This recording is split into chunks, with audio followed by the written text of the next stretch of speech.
안녕하세요. 또 이렇게 아름답고 또 좋은 분들과 함께 예배를 드릴 수 있게 해주신 하나님께 진심으로 감사를 드립니다. 특별히 성도님들 저를 환영해 주시고 박대하지 않으시고 쫓아내지 않으셔서 진심으로 감사를 드립니다. 찬양대회도 아름다운 참여로 해서 큰 감동을 받았고요. 제가 어제 오늘 사실 이렇게 교회를 또 이렇게 돌아보면서 굉장히 부담이 좀 많이 되더라고요. 특별히 부목사님을 보면서 굉장히 부담이 돼요. 일단 저랑 이름이 비슷해요. 그래서 자칫 잘못하면 형제끼리 교회를 이렇게 말아먹는 게 아니냐 이런 이야기도 제가 들을 수 있겠다 생각이 들고, 또 하나는 부목사님이 어제 저녁부터 오늘까지 보니까 어제 저녁에는 또 예배 준비를 다 해주시고 아침에는 찬양도 하시고 사모님은 반주도 하시고 그리고 또 어린이반에 가서 또 어린이들 이렇게 돌봐주시고 또 오셔가지고는 또 찬양대를 하시고 방송실에 이렇게 또 계시고, 부목사님이 찬양대 하실 때는 사모님이 또 방송실에 계시고, 제가 보니까 이 교회는 저는 없어도 될 것 같아요. 담임 목사는 딱히 할 일이 없는 것 같은데 부목사님이 굉장히 하시는 일이 많은 것 같습니다. 여러분 아무쪼록 부목사님이 다른 데 가지 않도록 좀 잘 붙들어 매주시고, 우리는 부목사님만큼은 절대 놓치면 안 되겠다는 생각이 제가 이번에 굉장히 많이 들었습니다. 아무튼 우리 특별히 김동훈 목사님을 제외해서 우리 또 수석 장로님 또 여러 장로님들께 진심으로 감사를 드립니다. 저를 더 이상 소개할 필요는 없겠지만 저는 이제 의정부에 있는 용현교회를 섬기다가 왔습니다. 사실은 이제 저에게 뜻하지 않은 인사이동 때문에 사실은 좀 이렇게 여러 가지 혼란스러웠지만 또 이렇게 하나님께서 인도하셔서 이렇게 3월 1일 날 또 이 교회로 오게 해주신 하나님께 너무 감사를 드리고요. 사실 아까도 제가 인사드릴 때 말씀드렸지만 저희는 사실 부족한 게 많은 사람들입니다. 앞서 계신 우리 임철민 목사님처럼 제가 온화하지도 못하고요. 임철민 목사님처럼 말씀을 잘하지도 못하고 여러 가지 부족한 것들이 많이 있습니다. 여러분들이 항상 이해의 마음으로 좀 봐주시고, 혹은 또 저에게 하실 말씀이 있으시면 언제든 좀 참아주시고, 그래서 좀 참아주셨다가 나중에 좀 제가 저거 하고 말씀해 주셔야 제가 좀 부담이 덜하겠죠. 그래서 그런 말씀들은 또 우리 수석 장로님이나 부목사님을 통해서 말씀해 주시도 되고, 저에게 직접 말씀해 주셔도 더 좋고요, 사실은요. 그래서 말씀해 주시면 더 좋을 것 같고, 그래야 제가 빨리 또 교회를 배워 나가야 되니까요. 교회가 제가 오늘 이렇게 보니까 제가 있던 곳과 또 너무 이렇게 많은 부분이 달라가지고 이걸 어떻게 해야 되는지도 잘 모르겠고 해서 여러분들의 하나하나 세세한 부분의 도움이 또 많이 필요한 것 같습니다. 또 제가 21살 때, 제가 올해 51거든요. 근데 제가 30년 전 21살 때 제가 또 군포에서 같이 계셨던 우리 집사님이 따님하고 같이 저렇게 뒤에 앉아 계신 거 보니까 또 감회가 새로운 것 같습니다. 이제 현희, 지희 어머니가 계시는데 그때 굉장히 젊으셨어요, 저분도요. 저만 젊었던 게 아니라 그때는 아이들이 4살, 5살 이때였기 때문에 아이들 굉장히 젊었는데 우리 그 아이가 커서 지금 33살이 32, 33이 됐다고 하더라고요. 참 너무 반갑고 또 하나님께 또 감사한 것 같습니다. 아무쪼록 여담은 여기까지 하고요. 제가 섬기던 교회는 이런 교회였습니다. 용현교회라고 의정부에 있던 교회였고요. 그냥 작고 아담한 그냥 약간 뭐랄까 이렇게 시골에 있는 변두리에 있는 약간 전원교회 같은 그런 교회였습니다. 그래서 이제 건축한 지가 얼마 되지 않았어요. 그래서 건축이 한 6년 정도, 올해로 6년째 되는 교회였기 때문에 교회가 좀 깨끗했었죠. 그래서 본당이 이렇게 구성이 되어 있고요. 성도들은 안식일 한 160명, 150명 정도 성도들이 모여서 그렇게 예배를 드리던 교회였습니다. 근데 또 이렇게 똑같은 것 같아요. 별 다르지 않은 것 같습니다. 성도님들 이렇게 앉아 계신 거 보니까 너무 또 정겹고요. 또 하나님께서 또 이렇게 인도하신 것에 대해서 크게 감사를 드릴 수 있는 것 같습니다. 너무 감사드리고요. 앞으로 정말 잘 부탁드립니다. 네. 대답 안 하시는 분들 제가 봤어요. 예. 오늘 본문의 말씀은 데살로니가전서 5장 19절부터 있는 말씀입니다. 제가 지금 감기가 있어서 제가 오늘 좀 여러분들이 굉장히 좋아할 만한 소식은 제가 말씀을 짧게 하는 편이 아닌데 오늘 말씀은 되게 짧을 예정이라는 거 미리 말씀을 드리고요. 또 이제 제가 목소리가 이래서 여러분들에게 조금 답답한 음성이 들리더라도 조금 이해해 달라는 것을 부탁드리겠습니다. 데살로니가전서 5장 19절부터 있는 말씀을 같이 한번 읽어보겠습니다. 19절부터 읽는 말씀입니다. 성령을 시작.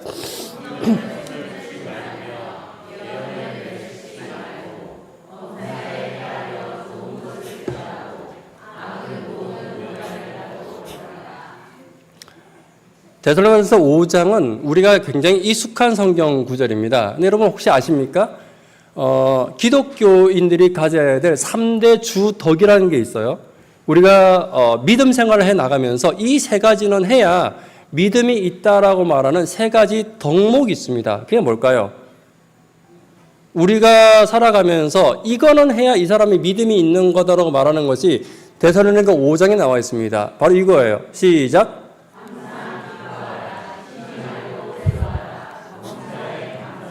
믿음이 있는 사람은 이거 세 가지를 해야 돼요. 믿음이 없는 사람은 안 해도 되는데 믿음 있는 사람은 해야 돼요. 항상 기뻐하고 쉬지 말고 범사에 이렇든 저렇든 감사해야 되고 이렇든 저렇든 기뻐해야 되고 이렇든 저렇든 기도하는 삶을 살아야 된다. 이것이 믿음이다라고 바울은 말합니다. 이해하시겠습니까? 예, 이것이 믿음이에요. 이거 하지 않으면 믿음이 없는 거고 이거 하는 것이 믿음이라고 말합니다. 그럼 여쭤보겠습니다. 우리 성도님들은 항상 기뻐하십니까? 네. 아침에 제가 이렇게 얼굴을 다 뵈니까 99%는 기뻐하시는 것 같아요. 하지만 그 1% 되시는 분들 계신 것 같습니다.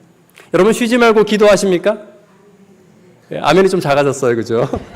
요건 한 90%로 내려온 것 같습니다. 범사에 감사하십니까? 예, 감사합니다. 역시 이것도 99%인 것 같습니다. 그런데 우리가 이렇게 믿음을 가지는 것도 굉장히 중요하지만 사실 우리가 믿음을 유지하는 것이 굉장히 더 중요하죠. 삼성경제연구소의 박현모 씨가 쓴 세종의 수성 리더십이라는 책을 보면 이런 말이 나옵니다. 파란색 글씨 읽어보겠습니다. 시작.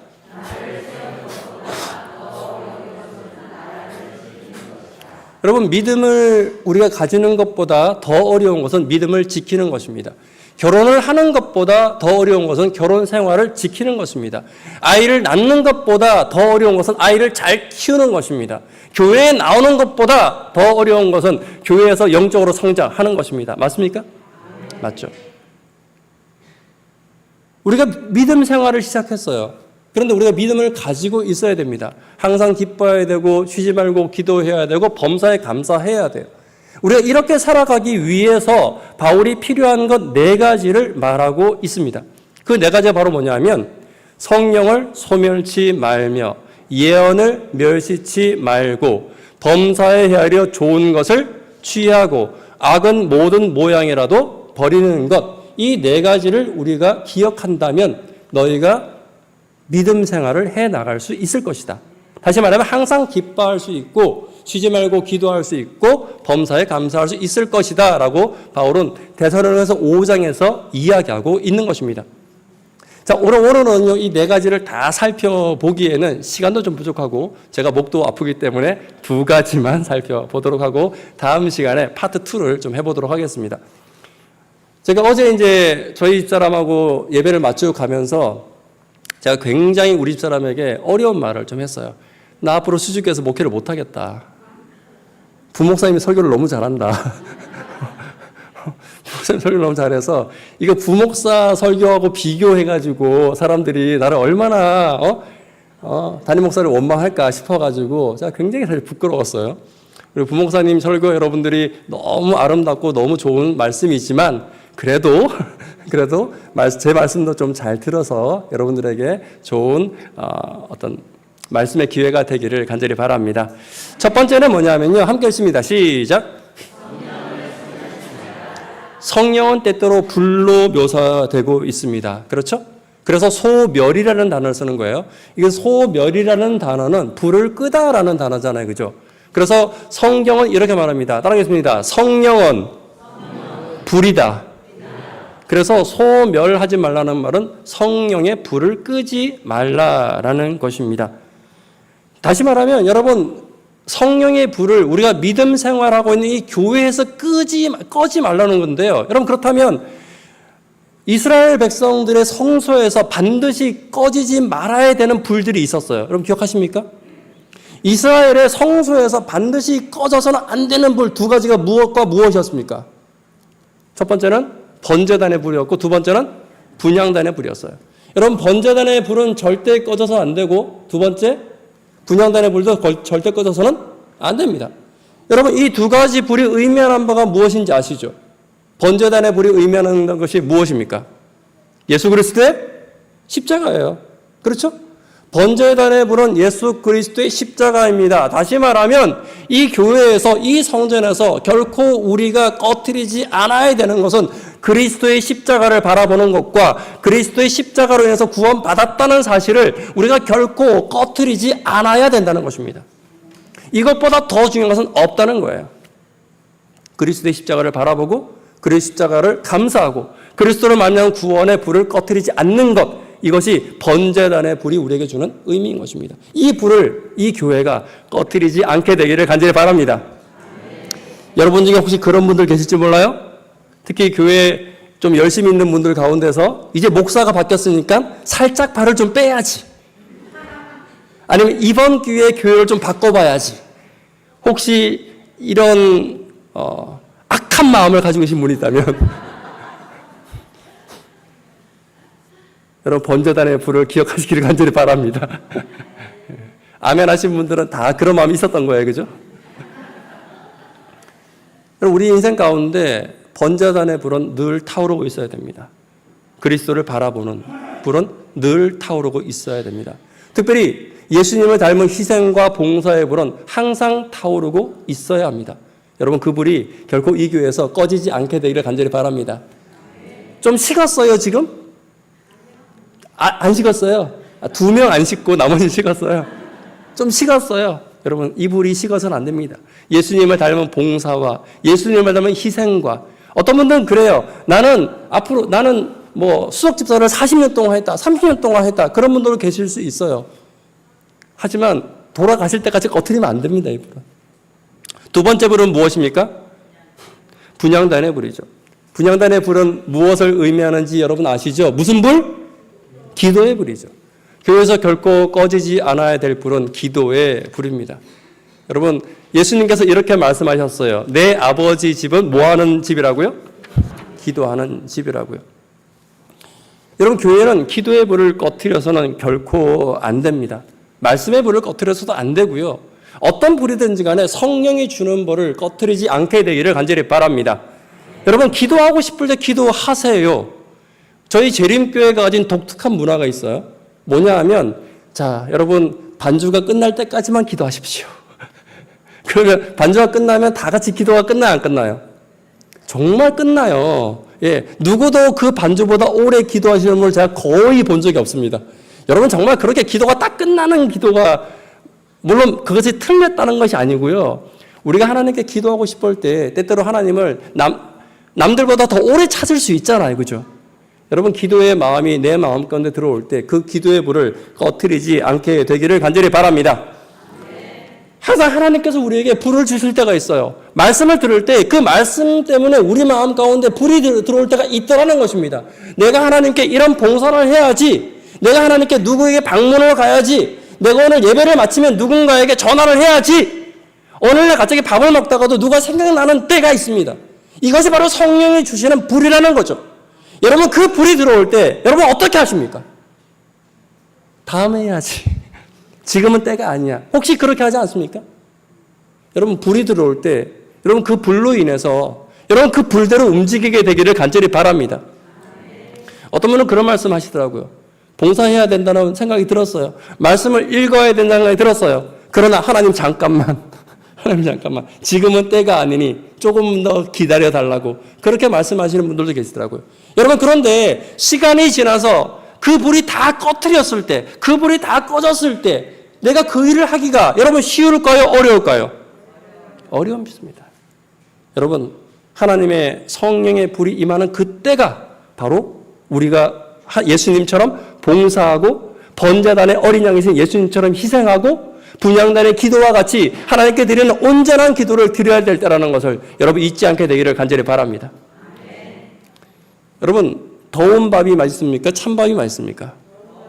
어떤 분들은 그래, 눈치 없이, 이럴 때 눈치 없이 찬밥이요 이렇게 하시는 분이 계신데 수직에는 눈치가 다 빠삭하신 것 같아요. 더운 밥이 맛있죠. 더운 밥은 밥알을 이렇게 부풀러 오르게 해서 이 밥알의 녹말의 상태를 알파 상태로 만든답니다. 그래서 복슬복슬하고 단맛이 훨씬 더 많이 난대요. 그런데 어떤 사람은 꼭 밥을 식혀서 먹을 때가 있어요. 신앙도 항상 식혀서 하는 사람들이 있더라는 것입니다. 여러분, 우리가 가장 우리의 마음에 성령의 불이 강하게 불타오르는 날이 언제입니까? 언제예요, 집사님? 불타오른 적이 없어서 잘 모르시겠어요? 언제 우리가 가장 마음이 그래도 뜨겁습니까? 일주일 중에? 대부분은 안식일이잖아요. 그렇지 않습니까? 안식일은 그래도 말씀 듣고 기도하고 교과 공부하다 보면 마음에 불이 좀 피어올라 안 피어올라요? 그런데 안식일 오후에 우리 뭐예요, 보통? 제가 솔직히 잘 몰라서 묻는 거예요. 야단치는 게 아니고요. 몰라서 묻는 거예요. 저 오늘 처음 왔잖아요. 왜 긴장하세요? 예. 긴장은 제가 해야 되는 거 아닌가요? 토요일 오후에 뭐 하세요? 속으로 활동하세요. 이게 불을 이어가는 거죠. 또 안식일 오후에 뭐 하세요? 방문하세요. 그게 불을 이어가는 거죠. 또 오후에 뭐 하세요? 딱 두 분 속으로 하시고 두 분 방문하세요? 또 누구, 나머지 분들은 뭐 하세요? 설마 그 불 꺼지라고 집에 가서 주무시는 분은 안 계시겠죠? 설마 그 불 다 꺼지라고 딴 데 놀러 가는 분은 안 계시겠죠? 사랑하는 여러분, 성령의 불이 우리에게 임했을 때 여러분 그 불대로 움직이는 안식일 되기를 간절히 바랍니다. 저는 수직교회가 그런 교회가 되었으면 참 좋겠습니다. 성령의 불이 임하고 그 불대로 움직이고 그 불대로 타오르고 그 불대로 주의 뜻이 이루어지는 교회가 되기를 간절히 바랍니다. 모세의 최고의 강점은 불대로 움직이는 사람이었어요. 신명기 9장 25절에 있는 말씀을 흰색은 제가 읽고 노란색은 우리 성도님들 읽어주시기를 부탁드립니다. 그때 여호와께서 너에게 멸하겠다 하셨으므로 내가 여전히 시작.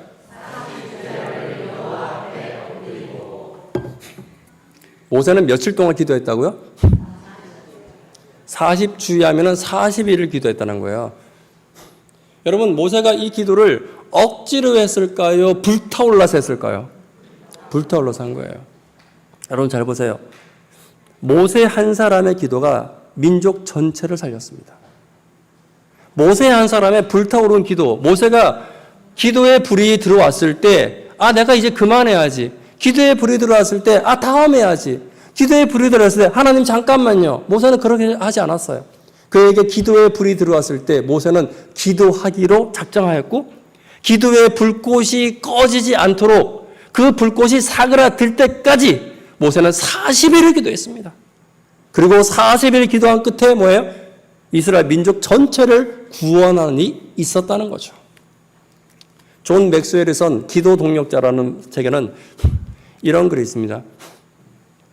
사도행전의 초대교회는 10일 기도하고 10분 설교하여 3,000명이 구원받았다.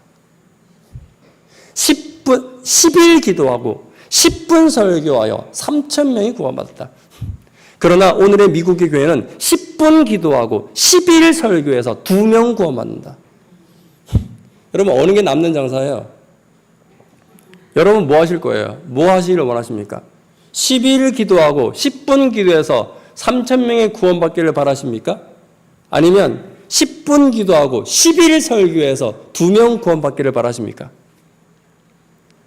둘 다 싫어요?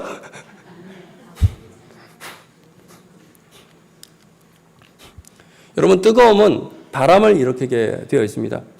여러분, 바람이 일어나는 원리를 아시죠?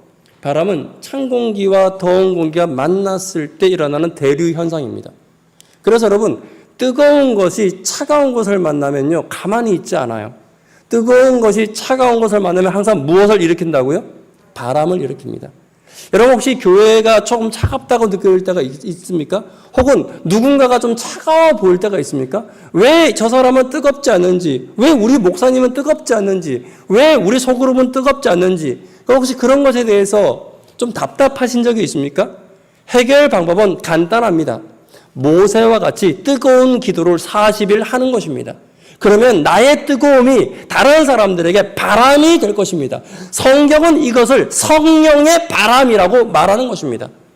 여러분, 성령의 바람은요, 뜨거운 사람으로부터 시작이 될 것입니다. 내가 뜨거운 사람이 되면 되는 것입니다.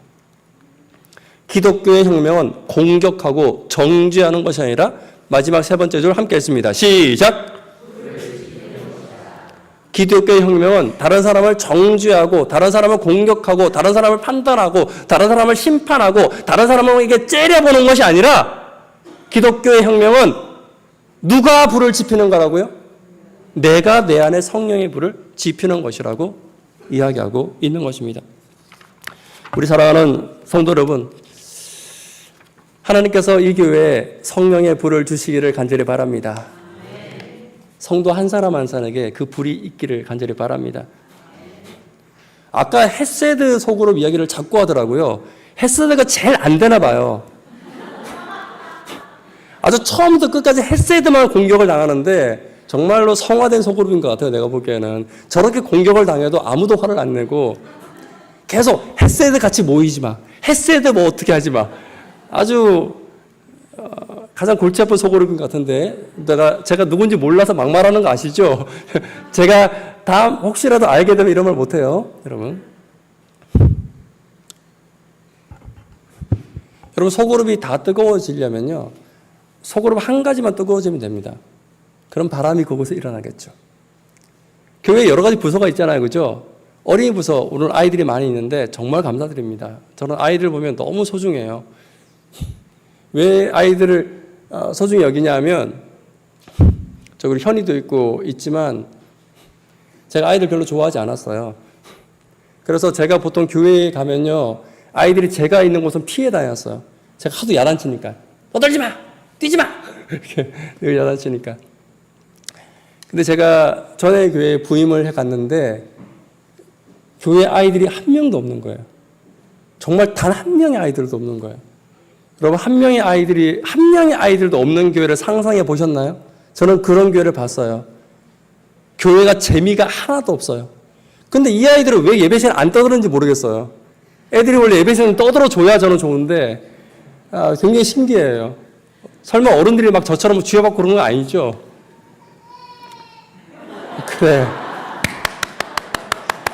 그래, 네가 나를 살리는구나. 고맙다.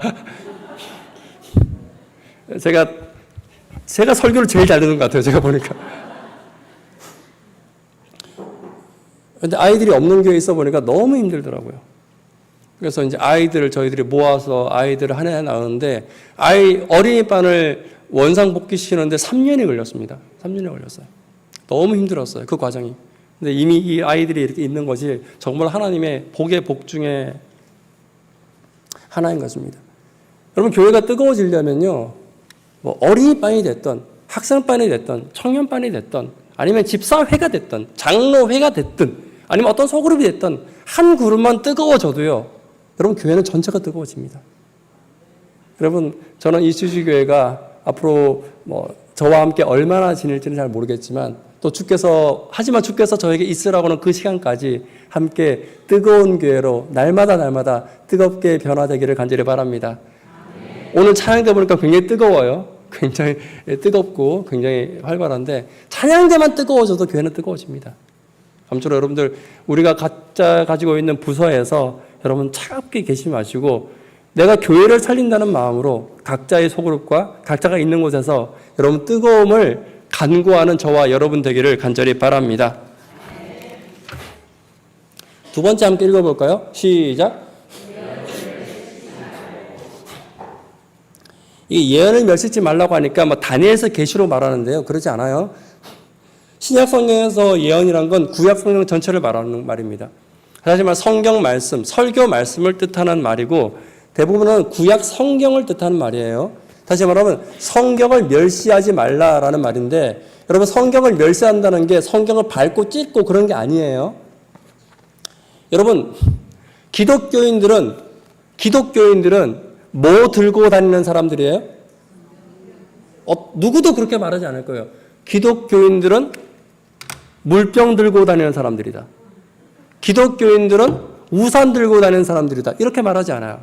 기독교인들은 뭐 들고 다니는 사람들이다? 그렇죠. 교회 다니는 사람들과 성경은 뗄래야 뗄 수 없는 관계 가운데 있는 것입니다. 성경을 멸시한다는 것, 예언을 멸시한다는 것은 성경을 멀리하는 것입니다. 여러분 우리의 삶 가운데서 우리의 말씀이 얼마나 소중한지 다 아시죠? 여러분 그 말씀을 소중히 항상 우리의 마음과 우리의 뜻과 우리 정성을 다하여 이 말씀을 향해 가시기를 간절히 바랍니다. 링컨의 어머니는 링컨에게 이런 말을 했다고 하죠. 같이 한번 읽어보겠습니다. 시작.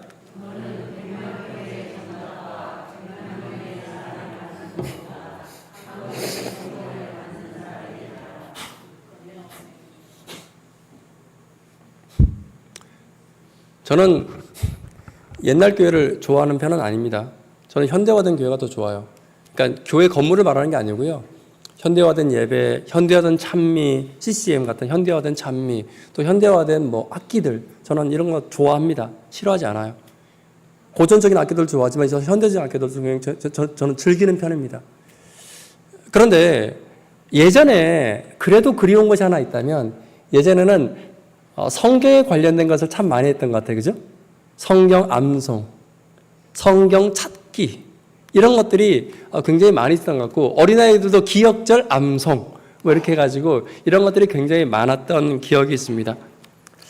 하나님께서 성경을 사랑하고 성경을 외우고 성경을 가까이 하는 자들에게 반드시 성령을 주심을 기억하시기를 간절히 바랍니다. 내가 너에게 많은 땅을 물려주는 것보다 내게 이 책을 물려주는 것이 무엇보다 기쁘다. 너는 이 책을 읽고 하나님을 사랑하고 이웃을 사랑하는 사람이 되어다오. 이것이 나의 마지막 유언이다. 링컨의 어머니의 유언입니다. 대통령이 된 아들에게 그는 나라를 잘 대서하는 일도 그는 좋은 부인을 만나는 것도 가정이 화목한 것도 그녀를 부탁하지 않았습니다. 단지 내가 너에게 마지막 부탁하고 싶은 것은 무엇을 사랑하는 거라고요? 성경을 사랑하는 사람이 되라는 것이죠. 하나님 우리에게 똑같이 말씀하지 않을까요? 너에게는 무엇을 사랑하는 사람이 되라고요? 말씀을 사랑하는 사람이 되어라. 제가 사실 이 교회를 다 돌아보긴 했지만 속속들이 다 돌아오지 못할 것입니다. 저희는 혹시 성경 통독표가 있나요? 있나요? 어디 있어요? 올라오는 길에 있어요. 예, 올라오는 길이 되게 길어가지고 제가 다 못 본 것 같아요. 예, 여러분들 성경 통독표를 저는 매일 봅니다. 교회 오면 항상 제가 예전에 있었던 교회도 저는 성경 통독표를 거의 매주 빠지지 않고 어떤 분이 얼마나 읽었는지 저는 항상 보면서 기도하고 그런 습관이 있어요. 왜냐하면 성경을 읽는 성도는 신앙이 흔들리지 않고 성경을 안 읽는 성도는 반드시 흔들림이 오기 때문이죠. 여러분 성경을 읽고 성경을 살아가는 일에 함께하는 저와 여러분 되기를 간절히 바랍니다. 한 가지 얘기만 하고 좀 말씀 정리하도록 하겠습니다. 여러분 우리나라 최초의 선교사가 누구죠? 언더우드죠. 언더우드가 조선 땅을 처음 밟게 되었을 때 언더우드의 제1지망은 조선이 아니라 중국이었어요. 제2지망이 조선이었습니다. 근데 중국으로 가려는 사람이 너무 많았기 때문에 그는 제2지망인 조선으로 쫓겨오게 됩니다. 조선으로 왔는데 전도가 잘 됐을까요? 안 됐을까요? 전도가 안 되는 거예요. 전도가 안 돼가지고 집에서 오늘은 어디 가서 뭘 할까라고 고민하고 있을 때 마치 사도 바울과 같이 이렇게 강가에서 그렇게 고민하고 있을 때 누군가 그를 찾아옵니다. 노도사라는 사람이 그를 찾아오게 돼요. 그리고 언더우드를 붙잡고 다짜고짜 나에게 세례를 베풀어 달라고 말합니다. 우리 지금 침례를 베풀어 달라고 말을 합니다. 깜짝 놀랐어요. 당신이 나에게 복음을 들은 적도 없고 말씀을 들은 적이 없는데 갑자기 나에게 왜 침례를 달라고 합니까? 세례를 베풀어 달라고 하면 깜짝 놀라게 됩니다. 그런데 놀라운 것은 뭐냐면 이 사람뿐만 아니라 수많은 사람들이 이미 이 조선상에 있는 수많은 사람들은 이미 말씀을 알고 있더라는 거죠. 단 한 명의 선교사도 들어온 적이 없는 이 나라에 수많은 사람들이 이미 성경을 알고 있다는 것입니다. 언더가 깜짝 놀랐습니다. 그래서 그 사람들이 있는 곳을 찾아가서 그 사람들에게 세례를 베풀고 그 사람들에게 어찌된 경위인지를 알아봤대요. 여러분, 대한민국은요, 이 나라는요, 전 세계에서 유일하게 선교사들보다 말씀이 훨씬 먼저 들어가서 이 땅에 변화된 사람들을 예비한 국가였습니다. 언더고 들어가기 한참 전에 이 존 로스라는 사람이 중국의 선교사로 있게 됩니다.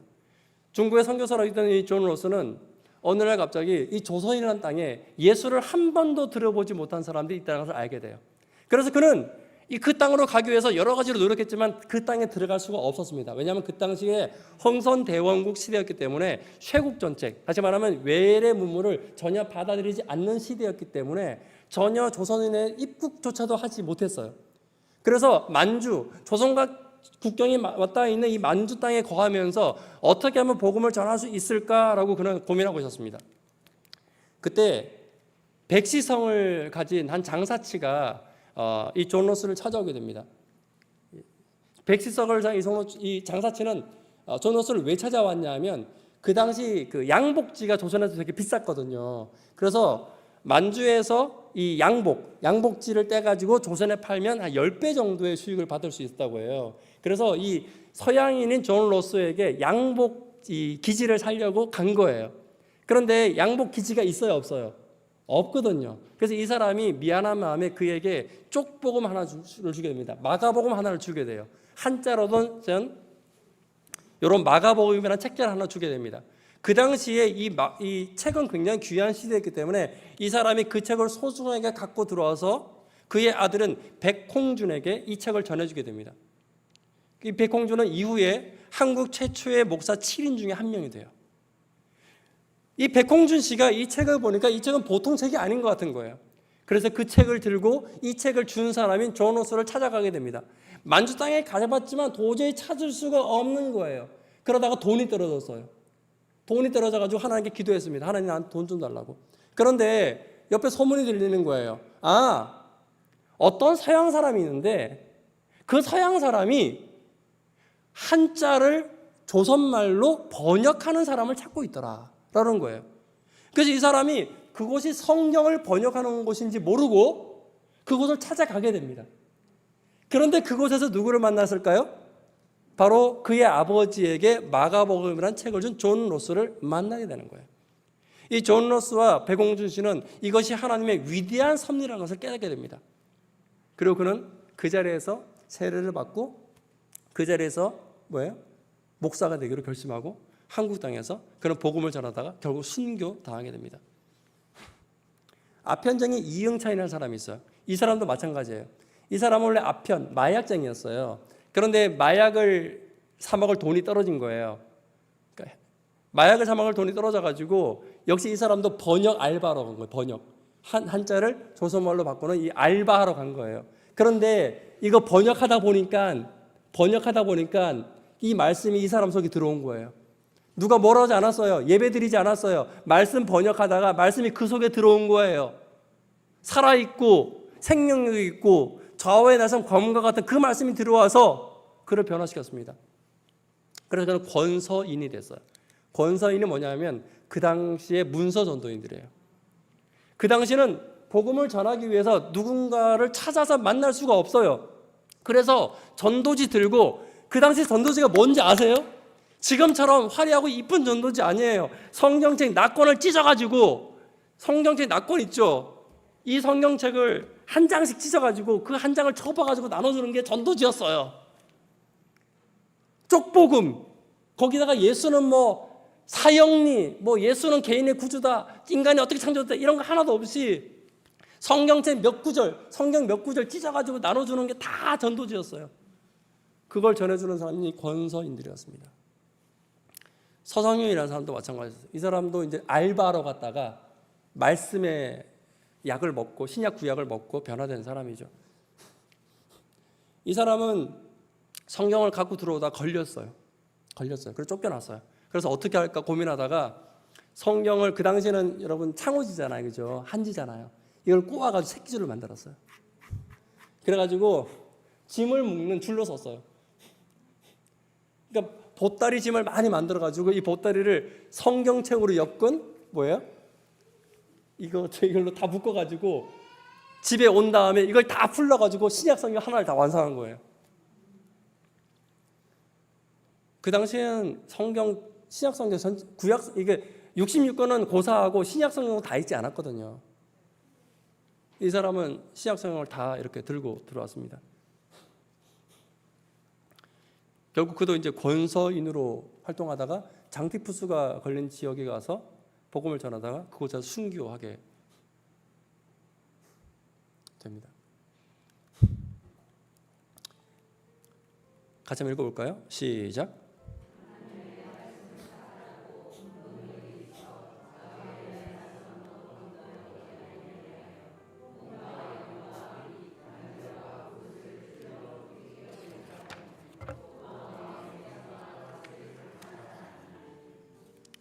말씀을 읽어야 될까요? 안 읽어야 될까요?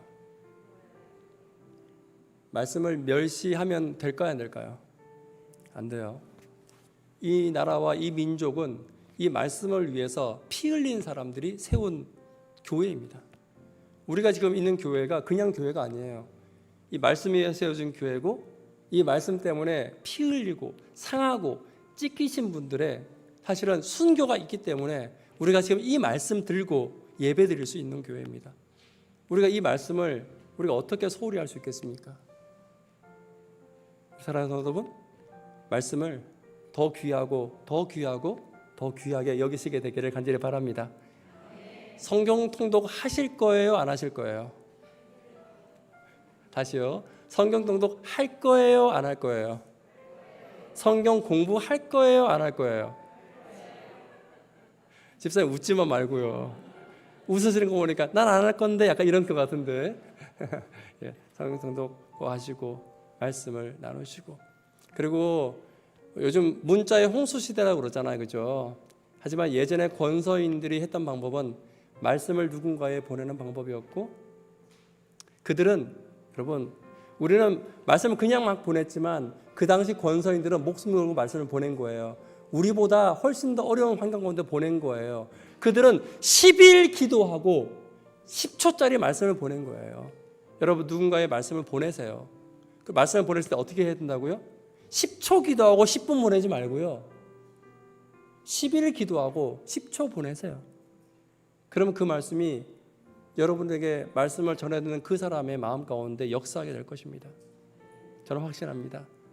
이 교회가 부흥하는 유일한 방법은 말씀의 부흥이 일어나는 것입니다. 말씀의 부흥은 성령의 부흥으로 이어질 것이고 성령의 부흥은 예수의 부흥으로 이루어지게 될 것입니다. 말씀의 결론 맺도록 하겠습니다. 안타깝지만 목회자가 바뀌었습니다. 훌륭한 목사님이 가시고 조금 덜 나은 목사가 왔습니다. 부목사보다 못한 목사가 왔어요. 큰일 났지 않습니까? 하지만 우리의 신앙의 불길은 꺼져서는 안 될 것입니다. 여러분 이 교회가 신앙의 불꽃이 더 활발 타오르기 위해서 여러분 성령을 소멸하는 일이 없게 되기를 간절히 바랍니다. 예언을 멸시하는 일이 없게 되기를 간절히 바랍니다. 아무쪼록 이 안식일 우리 사랑하는 교회가 또 사랑하는 성도들이 하나님 안에서 성령과 예언으로 예수와 더 가까워지는 교회 되기를 간절히 바라며 말씀을 마치도록 하겠습니다.